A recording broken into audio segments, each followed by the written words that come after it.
কেমন আছো বন্ধুরা? আমার দিন চলে যাচ্ছে কোনো রকমে। আশা করি তোমরা ভালো আছো। আজকে বোধহয় 25 তারিখ। এখন সন্ধে প্রায় 5টা বাজতে চললো। তার আগে আমি 3টে কবিতা দিয়েছি। হ্যাঁ, একটু দেখে নিও। ওই ইউটিউবে 3টে কবিতা আমার দেয়া রয়েছে, একটু দেখে নিও। আর এখন মুখে পড়ে শোনাচ্ছি। মুখে একটা ছোট গল্প পড়ব। ছোট গল্প, কিন্তু এখনও সমাজে সত্য ঘটনা অবলম্বনে গল্পটা। মা মেয়ে দুজনেরই একটা অদ্ভুত করুণ কাহিনী। মাও তার বাবার হাতে অত্যাচারিত হয়েছিল। অত্যাচারিত হয়ে নিজের মেয়ের যখন বিয়ে দেওয়া হয় তখন খুব আপত্তি করেছিল যে এরকম উচ্চ মাধ্যমিক পাশ করে আমি বিয়ে দিতে দেবো না। আমি ওর আগে ওর একটা পায়ের তলায় ভালো দেখে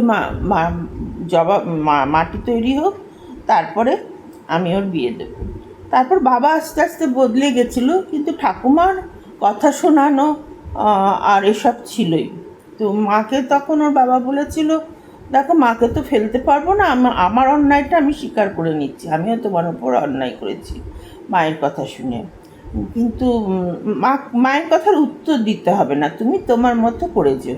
এতে যদি মা মনে করেন মাকে তুমি অপমান করেছো তো করবেন, তাতে কিছু করার নেই।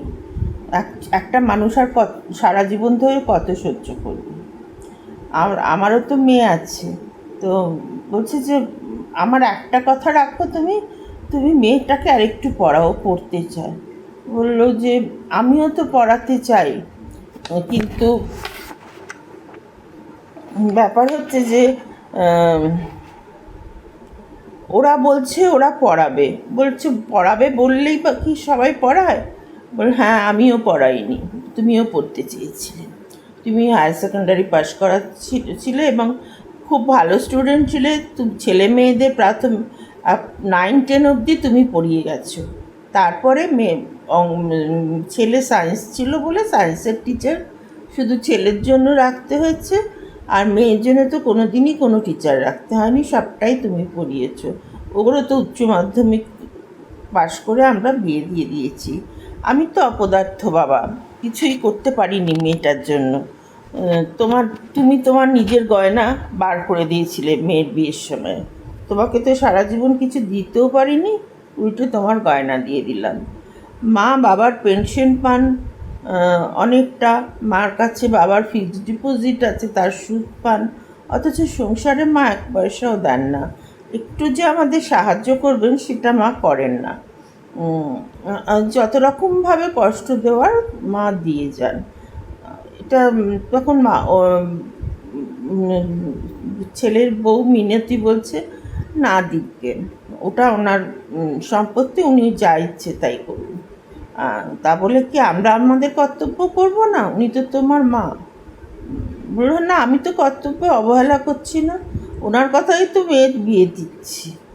তা বলছে এইটা তুমি মেয়ের প্রতি অন্যায় করছো, মার প্রতি, মায়ের কথা রাখতে গিয়ে মেয়ের প্রতি অন্যায় করছো। বললো খুব ভালো সম্বন্ধ পেয়েছি, ছেড়ে দেবো? সে দেখো, কিন্তু আমার মত নেই এই বিয়েতে। মেয়েও প্রচণ্ড কান্নাকাটি করলো। বাপও দোনামোনা, কোন দিকে যাবে, একদিকে বউ একদিকে মেয়ে। মা শেষ পর্যন্ত বিয়ে হয়ে গেল মেয়ের, এদিক ওদিক করতে করতে। মোটামুটি মিনতির বাবা ভালোই গয়না দিয়েছিল, হাত ভরে গলা ভরে গয়না। তারপরেও মিনতির মামা বলল গলার ভরা আর বড় দুল আমি দেব, তুই ওটা করিস না। আর এক মামা বলল খাট আলমারি আমরা আর ড্রেসিং টেবিলটা আমি আর আমার ছোটো ভাই মিলে দেব, আর বড় আর মেজো মিলে গয়না দিয়েছিল 1 সেট পুরো, আর 1 সেট মিনতি নিজের থেকে বার করে দিয়েছিল, আর চুড়ি। এর থেকে বেশি আর কি দেবে? তো মেয়েটির বাবা এমনিই বলে ফেলেছিল, দেখুন ওর মায়ের গয়না দিয়ে ওর বিয়ে হচ্ছে, আপনার আমরা কিন্তু বিশেষ কিছু দিতে পারবো না, ওর কিচ্ছু দিতে হবে না, আপনার মেয়ে এত সুন্দরী লক্ষ্মীমন্ত মেয়ে। ও বললো ও এখন বিয়ে করতে চাইছে না, ও পড়তে চাইছে। তো আপনারা এত জোরাজুরি করছেন, মাও মাও তার সঙ্গে তাল মিলিয়েছে, তাই আমি দোনামোনা করে, ওর মারও একদম মত নেই। তার কি শেষ পর্যন্ত বিয়ে হয়ে গেল। বিয়ের প্রথম রাতেই ছেলে বলল যে বিয়ে করতে চাইছিলে না কেন, আমাকে তোমার পছন্দ হয়নি? বললো, মেয়ে চুপ করে থাকলো। প্রথম প্রশ্নই এরকম, তার ভালো লাগেনি, তার কীরকম অসম্মান লেগেছিল। বললো, ভালো লাগার কথা তো এত তাড়াতাড়ি কারোর কাউকে ভালো লাগতে পারে না। তোমার কি আমাকে ভালো লেগেছে এত তাড়াতাড়ি? একটা চেহারা দেখে কি কারোর ভালো লেগেছে? তার জন্য একটু সময় লাগে, সময় আস্তে আস্তে ভালোবাসাটা আসে। বললো, ও বাবা, খুব বড় বড় কথা বলো দেখছি, আমার কাছে এসব বড় বড় কথা চলবে না। ওর মানে চলবে না মানে চলবে না, মারধর খাবে বেশি বড় বড় কথা বলতে গেলে। একদম চুপচাপ থাকতে হবে, আমার বাবা মার মুখেও কথা বলা চলবে না। আর কী ছাড়ে গয়না দিয়েছে ও ও মেয়ে বলল, এগুলো আমার মায়ের গয়না, বহু পুরনো দিনের খাঁটি সোনার গয়না।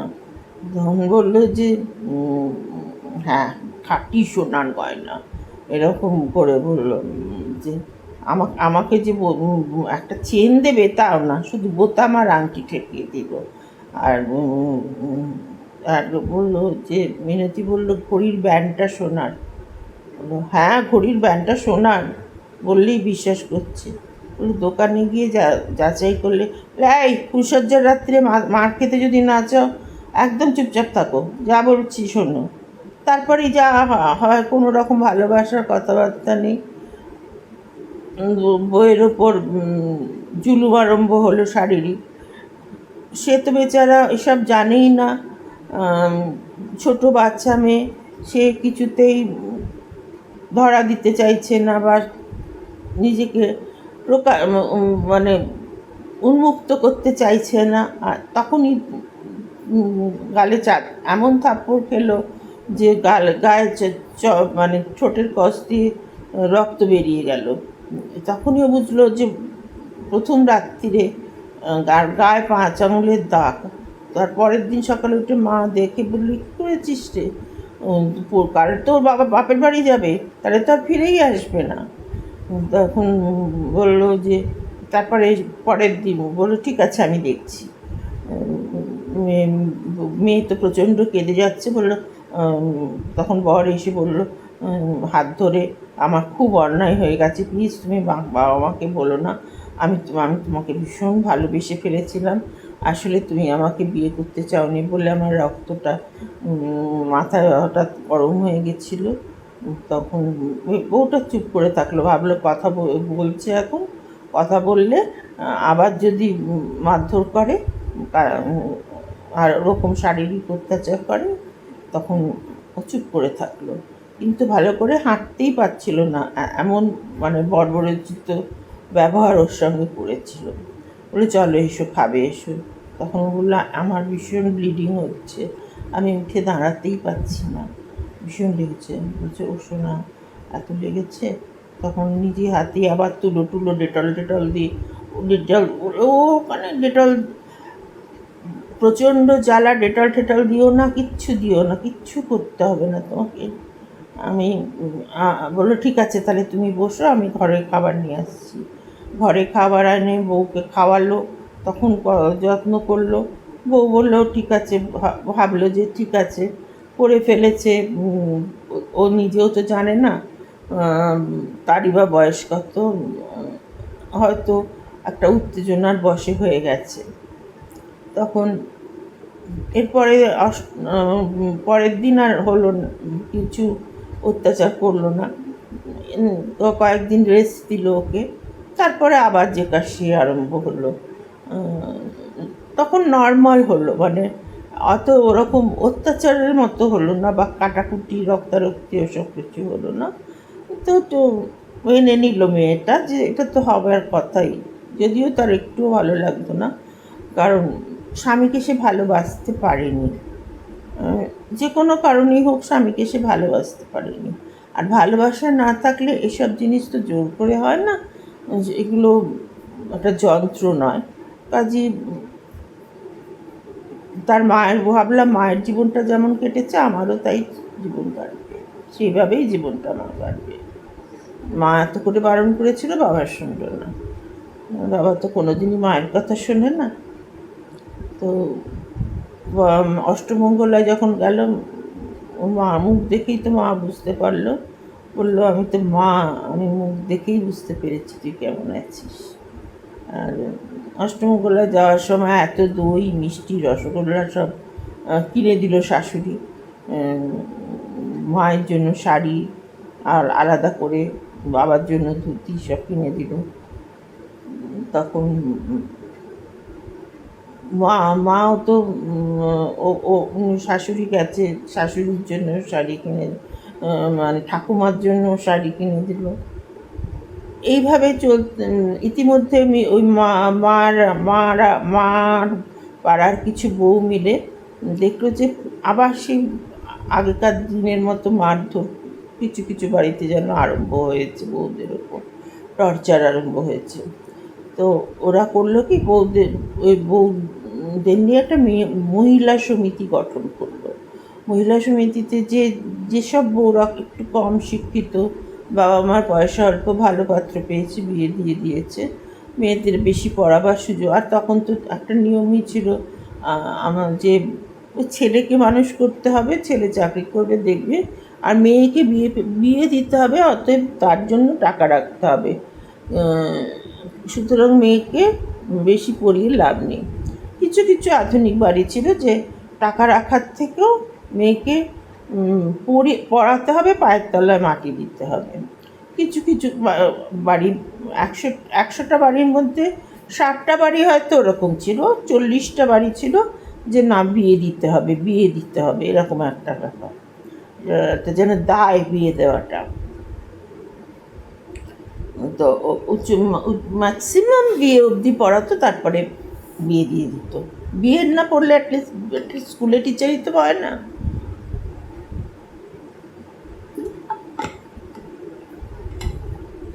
তা বউদের নিয়ে একটা মহিলা সমিতি মতো গঠন করলো। মহিলা সমিতি গঠন করে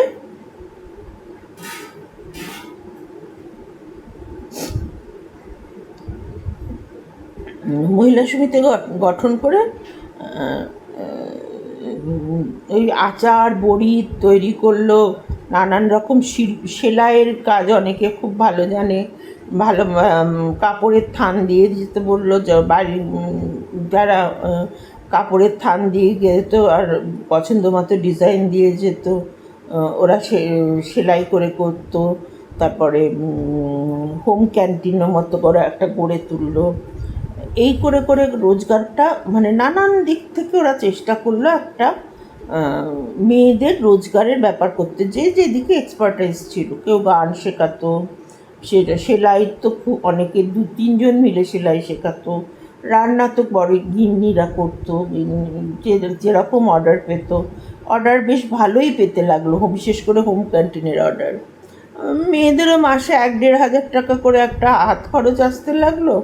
তাই দিয়ে অনেকে ছেলের টিউশন রাখলো, মিনতিই রাখলো ছেলের জন্য টিউশন, শাশুড়ির ওষুধ হয়েও ওর নিজের একটু হাত খরচ একটা থাকতো। সে তখন বসে বাড়ির সব কাজ টাজ করে এসে সে তখন ওই হোম ক্যান্টিনে কাজ করছে। ছেলে ম্যাগি বানাচ্ছে, আর মা বলেছে দুধটা কিন্তু খাস, ম্যাগি খাস, তার সঙ্গে দুধ খাস। মা ছেলেকে ওরম ঢ্যাঁড়স তৈরি করেনি। মা বলে নিজের খাবারটা অন্তত, সকাল থেকে তো আমি সবই করে এখানে এসে করছি, তুই বিকেলের খাবারটা তুই নিজে করবি, দুধ টোস্ট করবি বা ডিমের অমলেট করে খাবি, শিখিয়ে দিয়েছিল।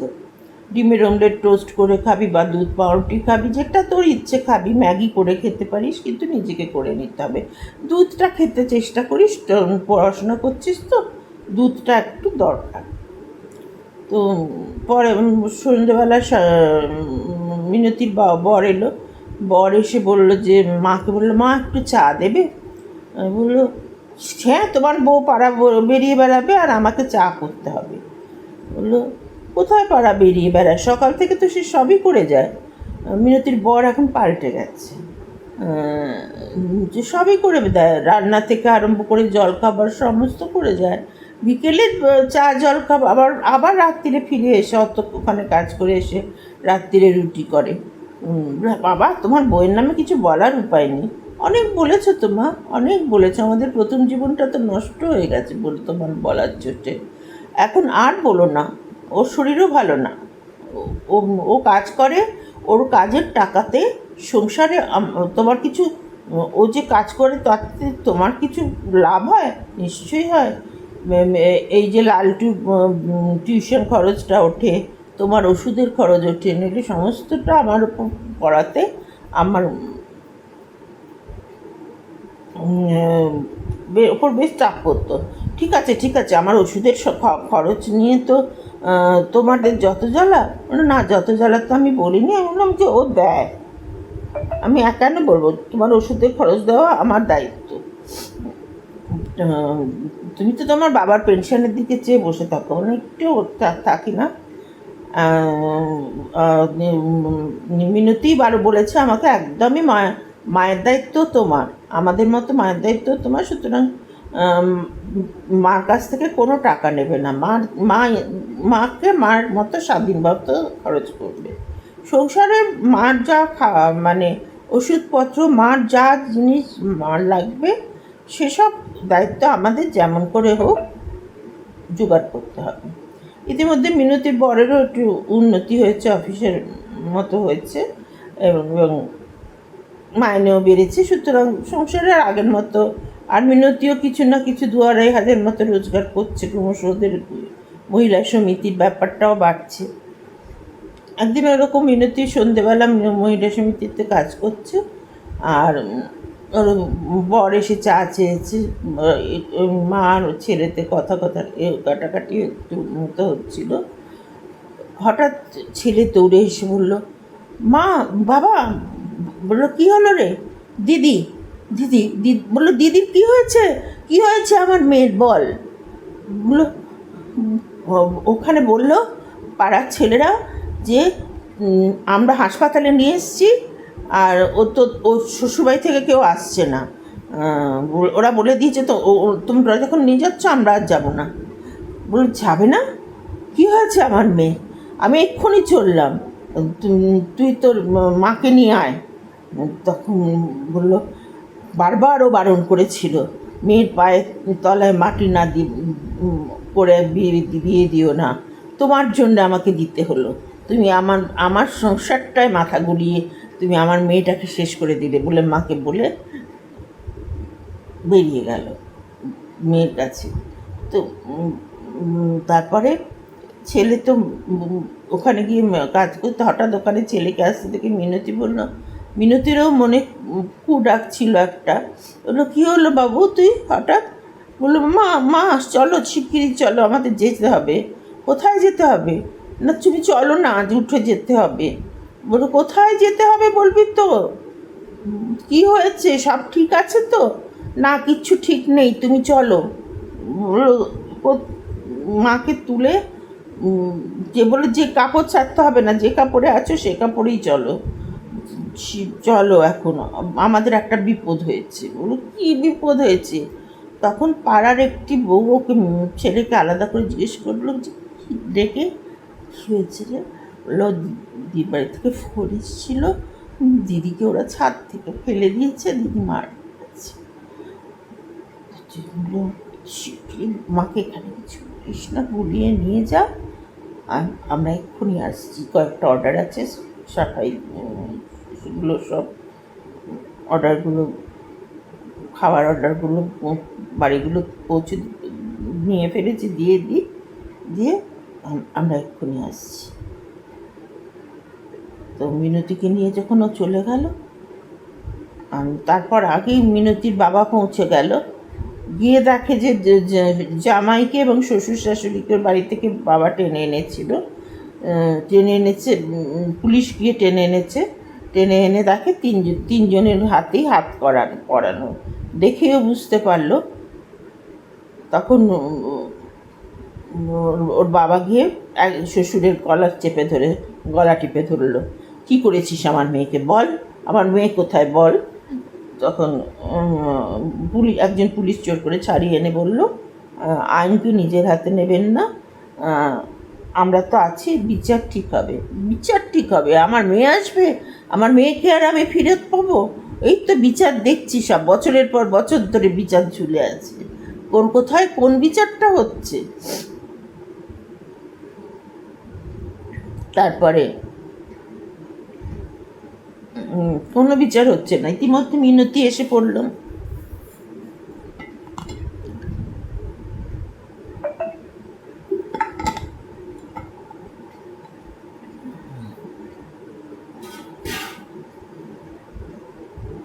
কোথায় কোন বিচারটা হচ্ছে?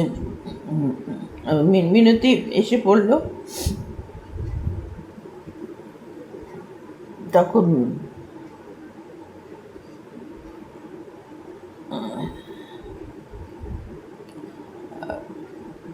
মিনতি এসে বলল, আমার মেয়ে কোথায়, আমার মেয়ে কোথায়? ও এক কথা বললো, বললো যেই শুনলো যে নেই, তখনই মাথা খুঁড়ে খুঁড়ে কপাল করে কেঁদে কপালে রক্ত বের করে ফেললো।